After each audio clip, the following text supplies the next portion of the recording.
Remember how things used to be before YouTube was so huge and everything was so digital? The times when we'd get Game Informer magazines in the mail and attended midnight releases in person.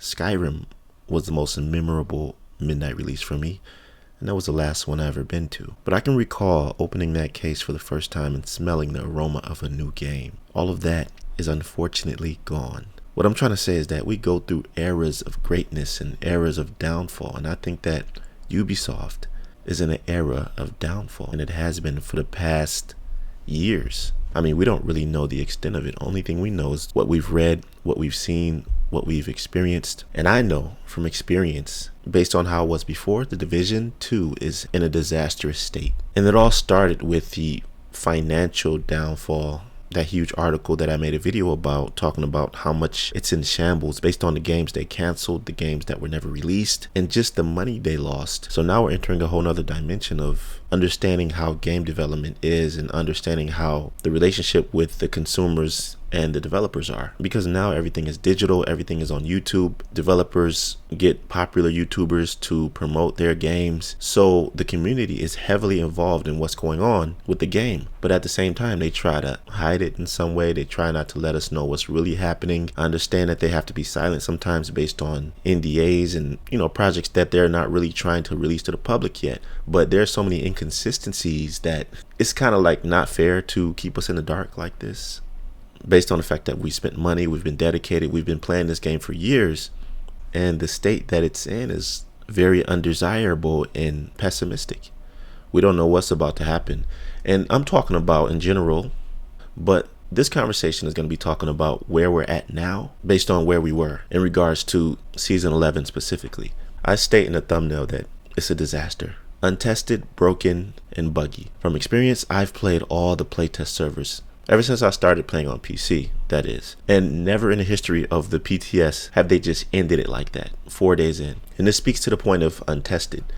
The whole purpose of the PTS is to test the weapons, the new gear, the new exotics, how it is in correlation with the game and the gameplay, to see if it's ready to be put into the live game. Now, we don't know why they ended it, but this begs the question, are they going to just go into Season 11 like this, in this state?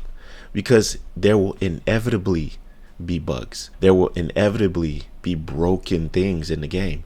Because even after 4 weeks of a PTS where people are testing it, Phase 1, Phase 2, Phase 3 even, and when they think that all the gears, weapon, and all of that stuff is good, and it's put into the live game, the community still finds bugs. So this is the result of things being untested. And this is what I'm talking about when I say that the Division 2 is in a disastrous state and it's never been like this before. And we really don't know what's going to happen. Morten Ryberg did tweet out that they were going to have a live stream answering all the questions about why they canceled the PTS and what they're going to be doing going forward.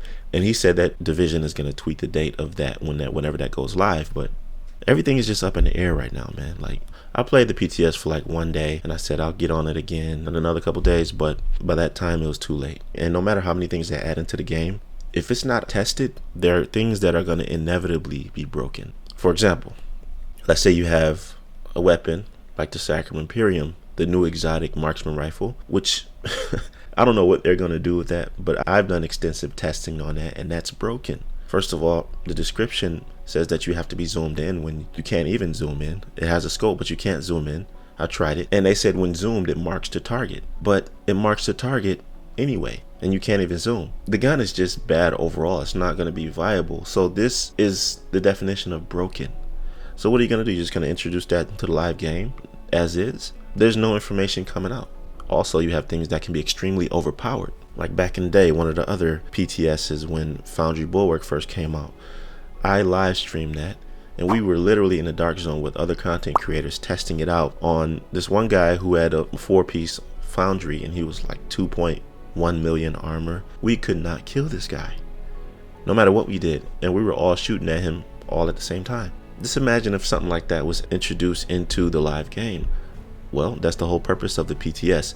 So the whole crux of this conversation is talking about how in the world do they think that they can move forward with a mentality of untested, broken, and buggy gear if they're going to make the game live in this state. It's going to be a disastrous outcome. So from everything that's happened to now, it's just been on a downward spiral.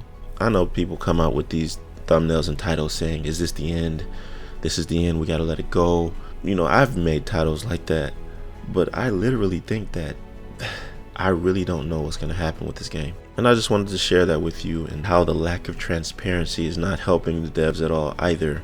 It's not an isolated event. We thought it was a small dev team. We thought it was the financial aspects of what Ubisoft is going through. We thought it was the cancellations, the delays. We thought it was a coding problem. The fact is that it's not an isolated issue. It's all of these at once. And when a game company has all of these problems at once, that spells failure. How could you expect to sustain something like this when you have such a shaky foundation? Maybe this was just a venting video. I wanted to speak my mind about what I thought was going on. I'd like to hear what you think down in the comments below. But I'm not gonna let this get me down either. I'm gonna continue doing what I'm doing. I got a lot of stuff going on. I got my game dev stuff going on. And this year in 2023, there are a lot of games that are coming out that I'm interested in diving into. So I think I'm gonna start researching those and start seeing what I wanna play. I've actually been looking at this one game called Wolong Fallen Dynasty. I made a video about it. So if you wanna check it out, here you go. Just to see what's coming in the future. And that's coming out in March.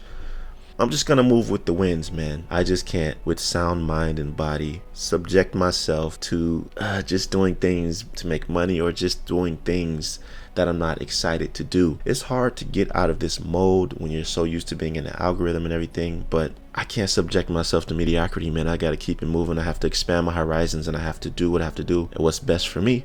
And I know I got a lot of people in my corner, and I appreciate y'all. So let me know what you think about this conversation down below. Tell me what you think the state of Division and the state of Ubisoft is in general, and where you think it's headed in the future, because it seems bleak. That'll do it for this one. Make sure you drop a like and subscribe to the channel if you enjoyed this video. I'll catch you in the next one. Be right out.